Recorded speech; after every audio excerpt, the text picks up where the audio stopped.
হুসাইন মোহাম্মদ এরশাদ সেনাপ্রধান থেকে রাষ্ট্রপতি হিসেবে ক্ষমতার মসনদে ছিলেন টানা ৯ বছর। অনুসারী ও সমর্থকদের মতে তার প্রচেষ্টায় দ্রুত বদলে যেতে থাকে দেশ ও গণমানুষের জীবন। মান উন্নয়নে সূচিত হয় নতুন ধারা। তাই জন্মস্থান রংপুরের মানুষের হৃদয়ের মণিকোঠায় আছেন এবং থাকবেন প্রয়াত এই রাষ্ট্রপতি। আজ তার পঞ্চম মৃত্যুবার্ষিকীতে পালিত হয় নানা কর্মসূচি। রংপুর থেকে আশিকুর রহমান ডিফেন্সের প্রতিবেদন। সাবেক রাষ্ট্রপতি আলহাজ হুসাইন মোহাম্মদ এরশাদের শৈশব, কৈশোর ও যৌবনের প্রথম ভাগের দিনগুলো কেটেছে রংপুরে। সাধারণ মানুষের মনে এখনও আগের মতোই যেন বেঁচে আছেন সাবেক এই সরকার প্রধান। জাতীয় পার্টির সাবেক প্রতিষ্ঠাতা চেয়ারম্যান এইচ.এম. এরশাদ জীবদ্দশায় রংপুরে যতবারই যেতেন মানতেন না কোনো প্রটোকল। সাধারণ মানুষের জন্য তার দরজা ছিল সর্বদা খোলা।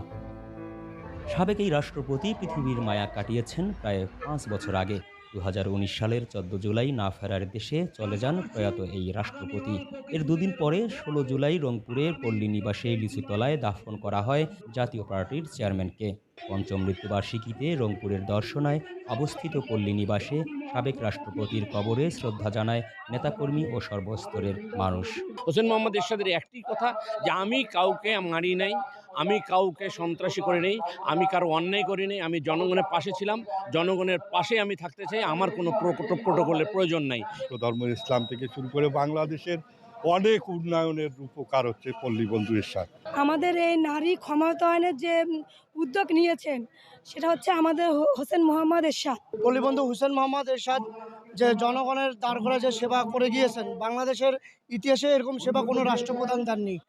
শুধু রংপুরের মানুষ হিসেবে উনি যখনই রংপুরে আসতেন, উনি কোনো রকমের প্রোটোকল ছাড়া, কোনো রকমের প্রশাসনের প্রোটোকল ছাড়াই উনি সাধারণ মানুষের মাঝে মিশে যাইতেন। স্থানীয় নেতাদের মতে দলের প্রতিষ্ঠাতা চেয়ারম্যান এরশাদের প্রণীত উন্নয়ন কাঠামোর উপরেই এখনও পরিচালিত হচ্ছে বাংলাদেশ। এরশাদ প্রণীত উপজেলা ব্যবস্থার মতো প্রাদেশিক ব্যবস্থার বাস্তবায়ন চায় তারা। আমরা জাতীয় পার্টি প্রাদেশিক সিস্টেমটাকে আমরা এগিয়ে নেওয়ার জন্য আমাদের জাতীয় পার্টির মাননীয় চেয়ারম্যানের কাছে আমরা প্রস্তাব রেখেছি। চেয়ারম্যান আমাদেরকে নির্দেশ দিয়েছেন যে প্রাদেশিক সিস্টেম বাস্তবায়নের জন্য জাতীয় পার্টি সুসংগঠিতভাবে কাজ করবে। জাতীয় পার্টি সারা বাংলাদেশে মানুষকে সংগঠিত করবে, মানুষকে বুঝাবে। আমাদের জেলা ছিল মাত্র ১৯টা এরশাদের পিরিয়ডে, এখন সেই জেলার সংখ্যা ৬৪টা।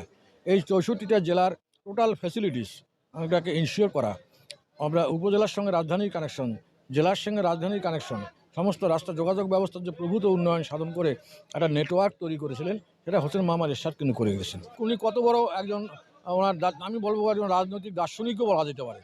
অনুসারী ও সমর্থকদের মতে সাবেক এই রাষ্ট্রপতির প্রচেষ্টায় তার আমলে দ্রুত বদলে যেতে থাকে দেশ ও গণমানুষের জীবন।